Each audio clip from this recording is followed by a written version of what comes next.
Working மதர்ஸாக நீங்கள் எப்படி ஒர்க்கையும் குழந்தையும் கரெக்டாக பேலன்ஸ் பண்ணணும் அப்படின்னு சொல்லி ரொம்பவே கன்ஃபியூஸ்டாக இருக்கீங்களா? உங்களுக்காக தான் இந்த வீடியோ. ஒன் வந்து பார்த்தீங்கன்னா டைம் மேனேஜ்மெண்ட். பவுண்ட்ரிஸ் வந்துட்டு செட் பண்ணுங்கள். Office time is office time. Remaining time எல்லாமே வந்துட்டு ஃபேமிலிக்காக ஒதுக்குங்க. எக்ஸ்ட்ரா ஒர்க்குக்கு கண்டிப்பாக நோ சொல்லி பழகுங்க. குழந்தைய பார்த்துக்கிறதுக்கு இன்லாஸ் கிட்ட இருந்து பேரண்ட்ஸ் கிட்ட வந்து ஹெல்ப் கேட்கறதுக்கு தயங்காதீங்க, ஹெசிடேட் பண்ணாதீங்க. Number 3, weekends for family. இது வந்துட்டு ஒரு கோல்டன் ரூல்.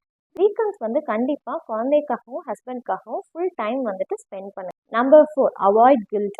குழந்தை கூட ஃபுல் டைம் நம்மளால ஸ்பெண்ட் பண்ண முடியலையே அப்படின்னு ஒரு குற்ற உணர்ச்சியிலேருந்து வெளியில் வாங்க. ஒரே நேரத்தில் எல்லா விஷயத்தையும் நீங்கள் செய்ய முடியாது. நம்பர் 5, மீ டைம் க்ரியேட் பண்ணுங்கள். அதாவது குழந்தையும் ஃபேமிலியும் நம்மளுக்கு ஃபஸ்ட்டு ப்ரியாரிட்டி தான். பட் இருந்தாலும் உங்களுக்காக ஒரு டைம் வந்துட்டு ஒதுக்குங்க. ஒரு ஷார்ட் பிரேக் வந்து எடுத்துக்கோங்க. 10 to 15 மினிட்ஸ் ஒரு மியூசிக் கேட்கலாம், இல்லை மெடிடேஷன் பண்ணலாம். இதை வந்துட்டு கண்டிப்பாக ஃபாலோ பண்ணுங்கள்.